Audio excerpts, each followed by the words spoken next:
Eu quero estar compartilhando com vocês um tema chamado a teologia do Natal. Eu quero ler Isaías capítulo 9, versículos de 1 a 6. Isaías capítulo 9, versículo de 1 a 6.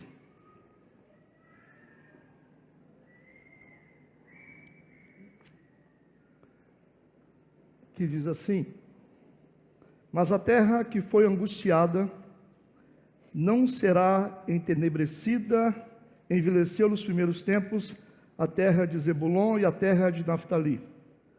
Mas nos últimos tempos a enobreceu junto ao caminho do mar, além do Jordão, na Galileia das nações. O povo que andava em trevas viu uma grande luz, e sobre os que habitavam na região da sombra da morte resplandece a luz.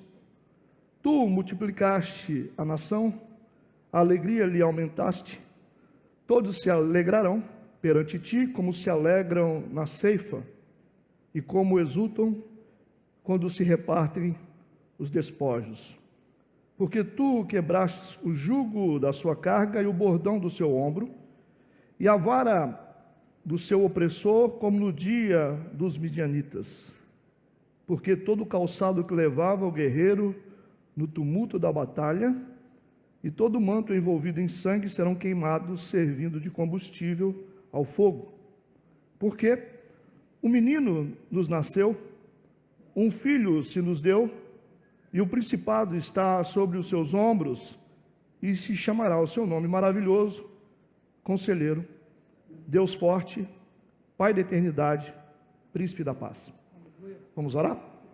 Deus, obrigado por esse tempo tão precioso na tua presença. Nós queremos que o teu Espírito Santo venha nos dirigir e que tudo seja conforme a tua vontade. Nós queremos abençoar todas as pessoas que estão aqui nesta noite, agradecer, Senhor Deus, pela presença de todos. Em nome de Jesus Cristo, nós colocamos a nossa vida nas tuas mãos, porque cremos na manifestação do teu poder. Nós te agradecemos por tudo. Em nome de Jesus. Amém e amém. Eu li o livro do profeta Isaías, e o livro do profeta Isaías, ele é chamado do Evangelho do Antigo Testamento, porque ele possui muitas informações a respeito de Jesus Cristo, do Messias. Nesses versículos aqui que eu li, o profeta Isaías, ele fala do maior evento do mundo, o nascimento de Jesus Cristo, o Messias. Esse é o chamado o Natal. Natal tem a ver com nascimento, natalício, Natal. Jesus nasceu, o profeta está profetizando sobre o nascimento do nosso Salvador. Isso aconteceu num tempo bem distante. Os profetas falaram a respeito de Jesus Cristo, os judeus não compreenderam. Jesus nasceu, abençoou as pessoas, salvou as pessoas, morreu pelas pessoas. E nós nascemos como igreja, e até hoje nós celebramos o nascimento do nosso Salvador, numa data teórica.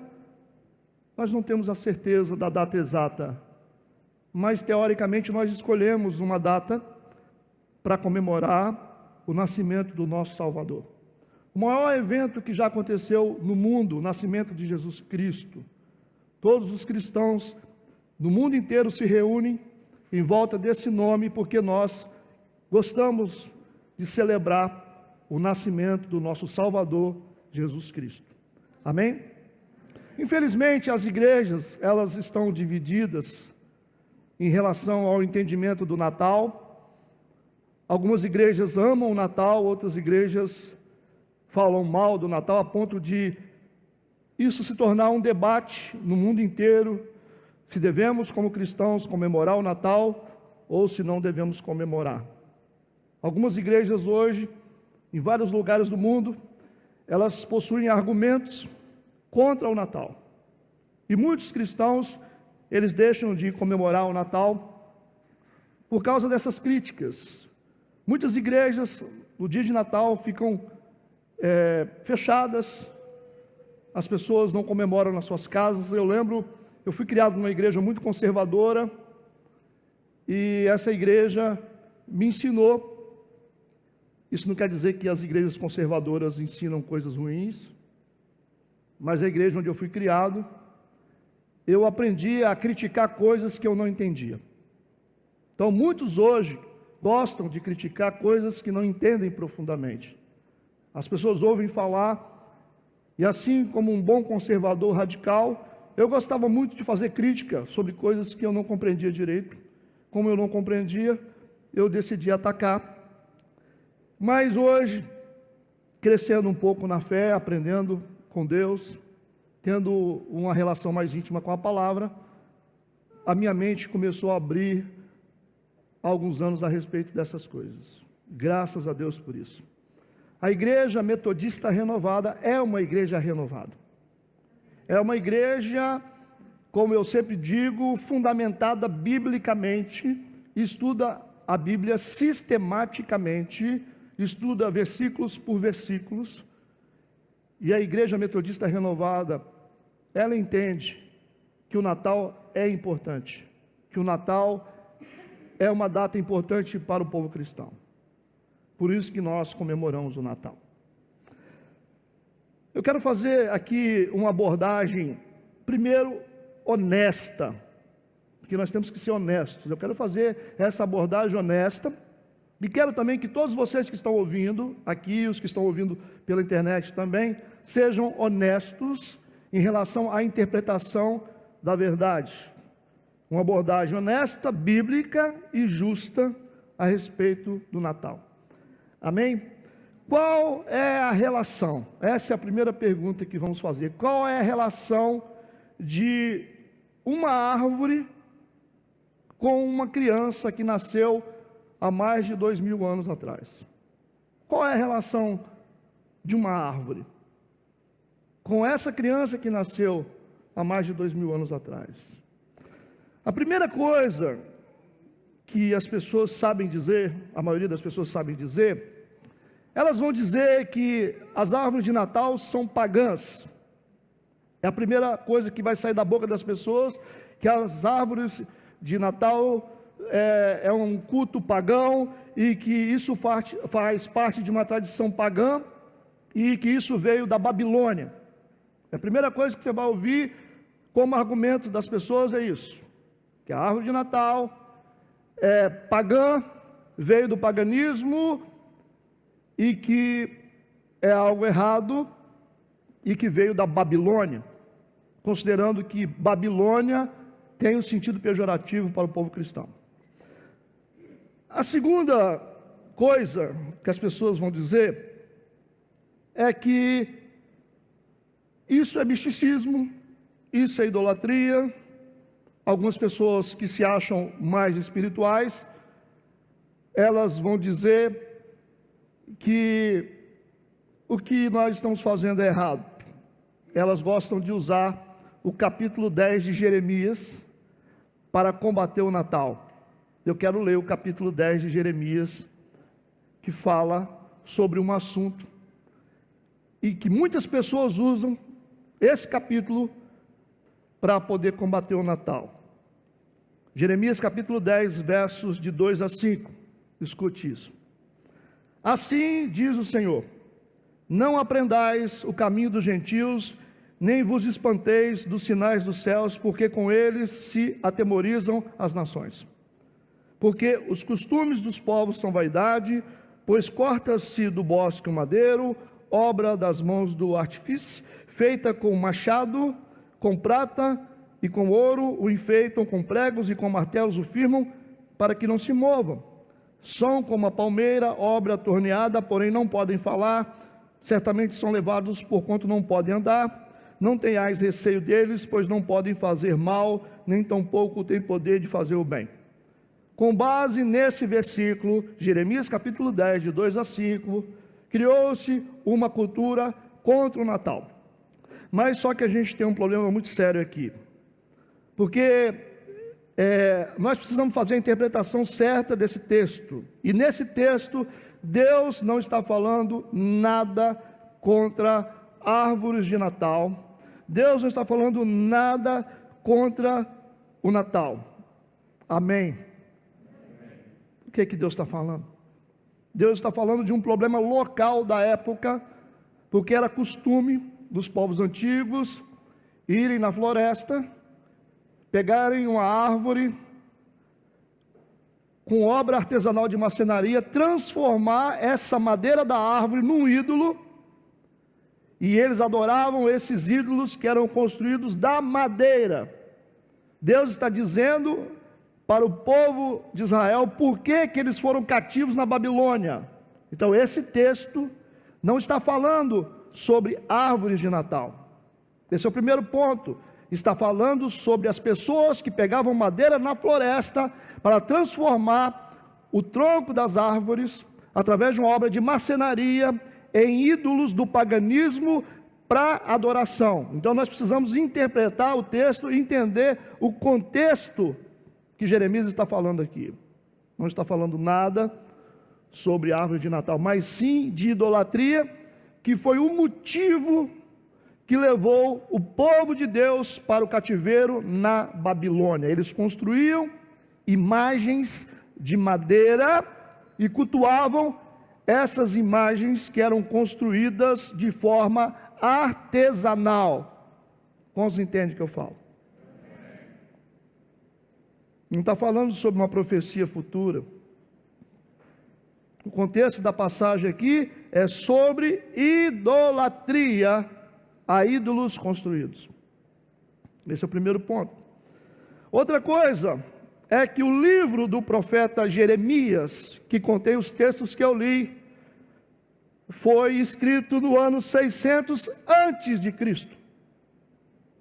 Esse texto foi escrito 600 anos antes de Cristo. E nessa época, Jesus não havia nascido. Nessa época, não existia Natal e também não existia árvores de Natal. Amém? O versículo 5 desse mesmo capítulo que eu li contextualiza o fato de que esses ídolos tinham boca. Então não fala sobre árvore. Eles tinham pernas e pés. Portanto, não se trata de árvores. Quero ler o versículo 5 novamente. São como a palmeira, obra torneada, porém não podem falar, porque tinha boca.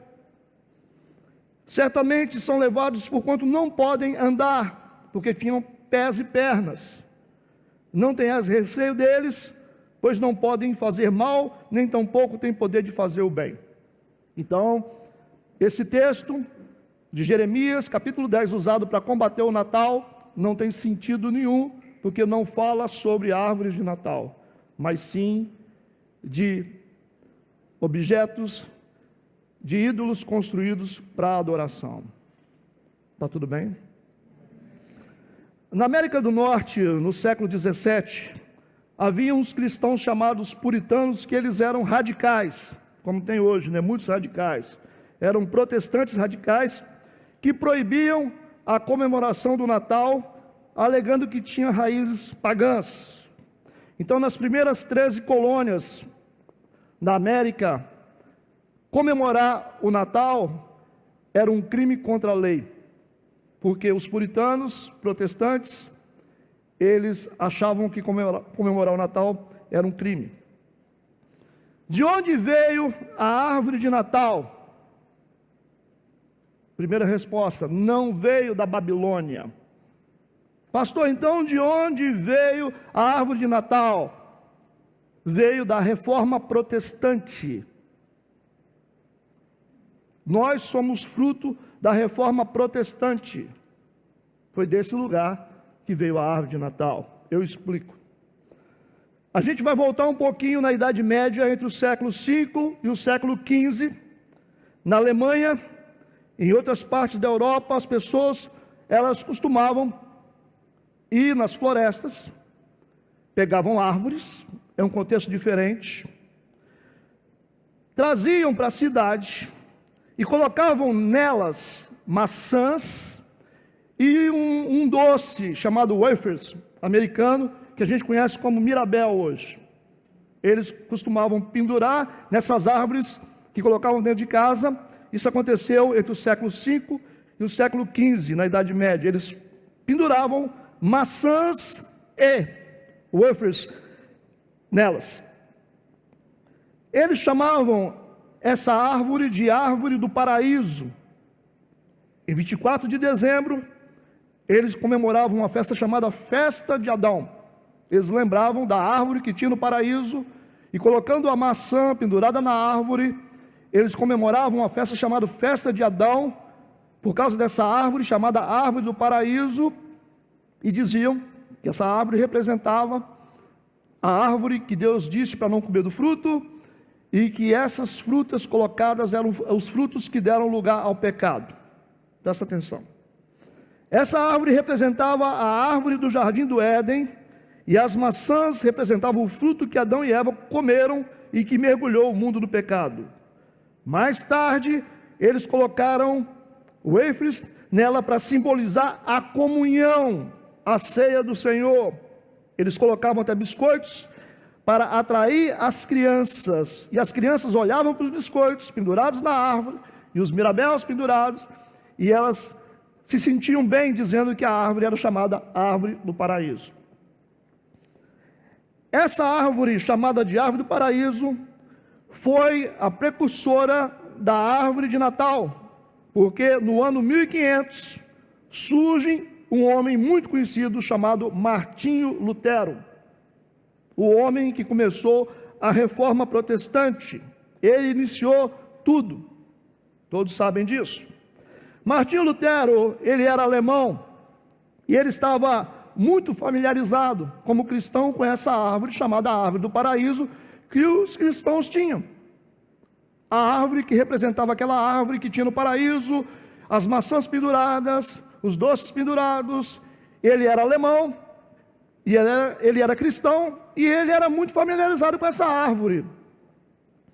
E ele pensou em fazer algo diferente. Presta atenção. Ao invés de colocar nessa árvore maçãs e wafers, para poder lembrar a árvore do paraíso e o fruto que foi proibido por Deus, ele decidiu mudar a situação, decidiu colocar velas nela e acendê-las para avisar as pessoas que Jesus é a luz do mundo. Por isso que ele resolveu tirar as maçãs que representavam uma coisa diferente e decidiu colocar velas acesas representando Jesus como a luz do mundo. Amém. Conta-se na história que um dia Martinho Lutero estava numa floresta, o grande reformador Martinho Lutero, e de repente ele olhou para um pinheiro. Era uma época fria, tinha muita neve sobre os pinheiros. Olhando para o pinheiro alto, entre os pinheiros ele olhou a lua iluminando e as estrelas iluminando o pinheiro, e ele olhando para essa cena do pinheiro, lua, neve, estrelas, veio algo no coração dele: eu vou fazer isso com essa árvore, porque essa iluminação dessa árvore é uma representação de Jesus como a luz do mundo. Ele resolveu montar esse cenário, iluminando essa árvore que tinha em casa com luzes. Ele mudou a árvore do paraíso e fez algo único com ela. A ideia de Martinho Lutero não era mais falar sobre o pecado de Adão e Eva, mas sim falar de Jesus sendo a luz do mundo, e fazer disso um ensino para todas as gerações futuras. Ele mudou o aspecto da árvore do paraíso e fez conforme ele tinha visto na floresta, iluminada pela lua e pelas estrelas. João capítulo 1, versículo de 1 a 5, eu quero ler esse texto. No princípio era o verbo estava com Deus, o verbo era Deus, Ele estava no princípio com Deus, todas as coisas foram feitas por ele, e sem ele nada do que foi feito se fez. Nele estava a vida, e a vida era a luz dos homens. E a luz resplandece nas trevas, e as trevas não a compreenderam. A iluminação da árvore tinha uma representação única, que surge na mente de um reformador protestante. Jesus é a luz do mundo. Amém. Já no século XIX, o príncipe Albert e a rainha Vitória da Grã-Bretanha popularizou a árvore de Natal, colocando pequenos presentes e enfeites nela. Ela se tornou mais popular.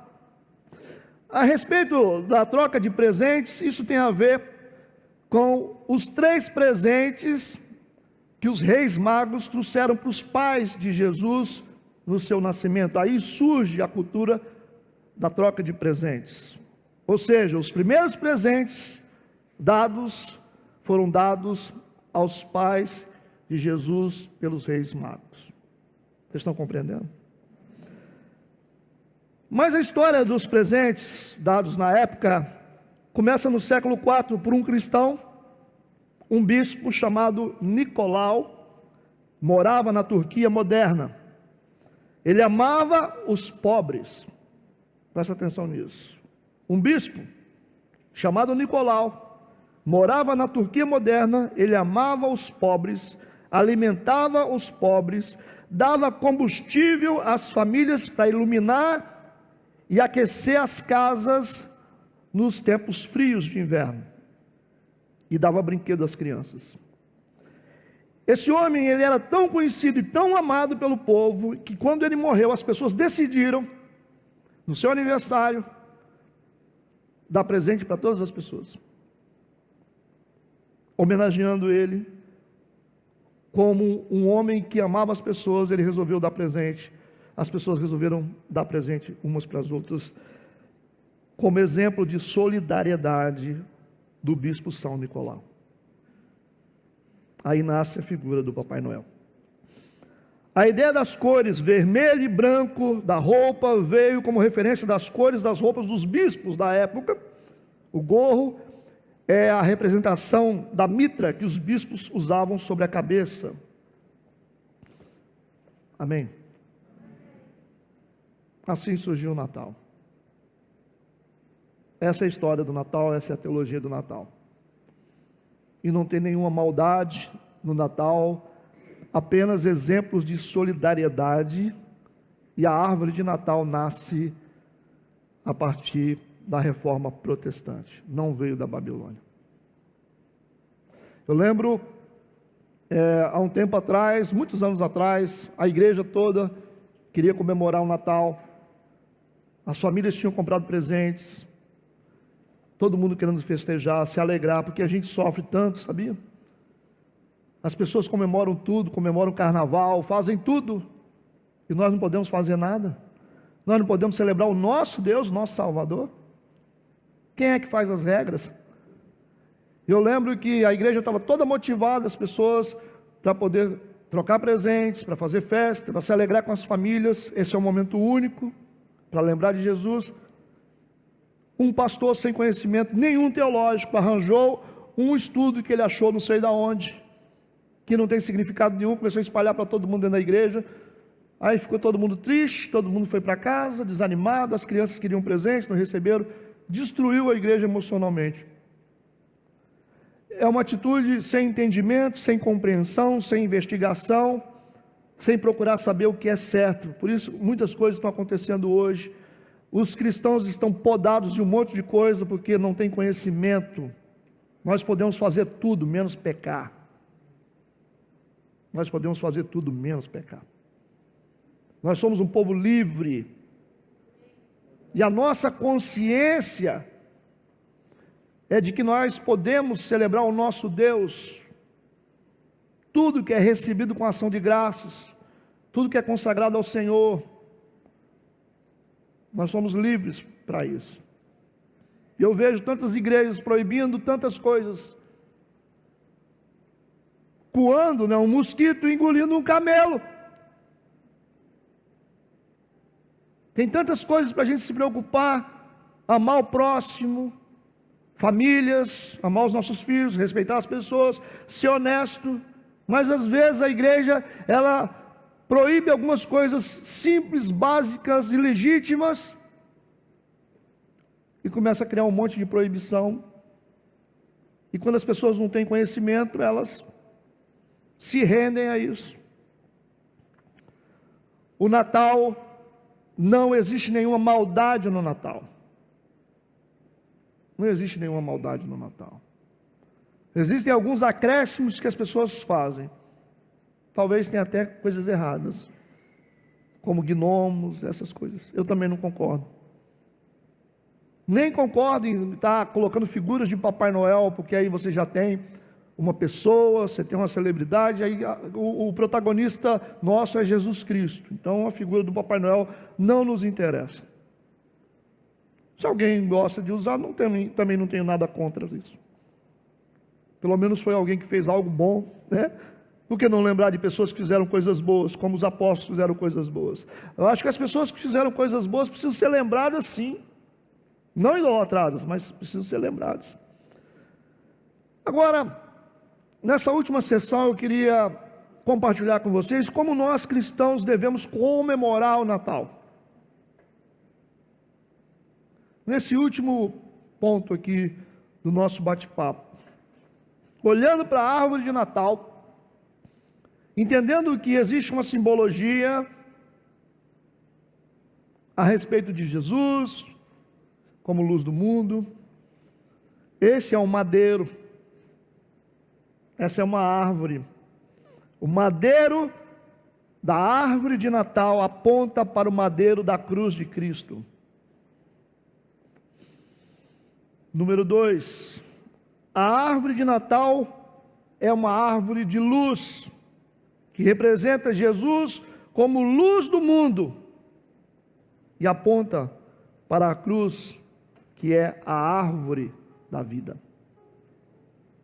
Amém?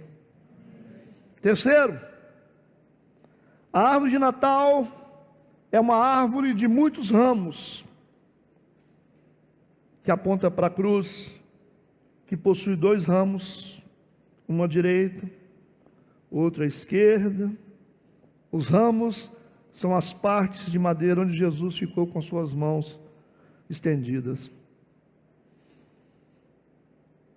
Quarto, a árvore de Natal é preenchida com muitas cores e aponta para a cruz, que foi preenchida com a cor vermelho sangue.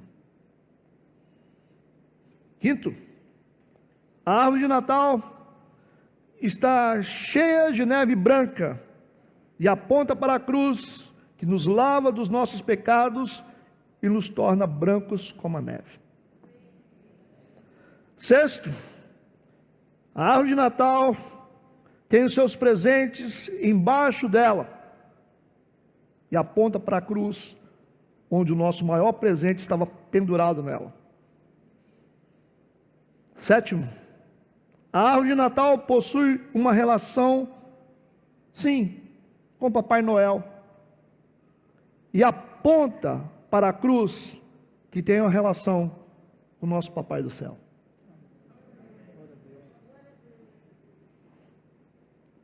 É Natal. Então sejam livres para comemorar o Natal e celebrar um dia tão importante para nós, que é o dia do nascimento do nosso Salvador. Celebremos o Natal, façamos comida, vamos rir bastante, vamos dar presentes para as pessoas, vamos nos alegrar, porque como a gente não tem muito direito nessa terra, nós não temos muito direito nessa terra, e o direito de celebrar o nosso Deus ninguém vai tirar. Ninguém vai tirar isso da gente. É o nascimento do nosso Salvador. É o evento mais importante que o mundo já presenciou, foi o nascimento de Jesus Cristo. Por isso que o Natal é tão importante. Eu devia ter aprendido isso antes. Eu deixei de comemorar o Natal muitas vezes por ignorância. Deixei de comemorar o Natal com os meus filhos por ignorância, de curtir o Natal, de ser feliz no Natal. Ficava embirrado dentro de casa para dizer que eu era religioso, que eu era santo. Não é verdade? Pessoas de Deus são livres e são conscientes do que faz. E o que importa é o que está dentro do nosso coração.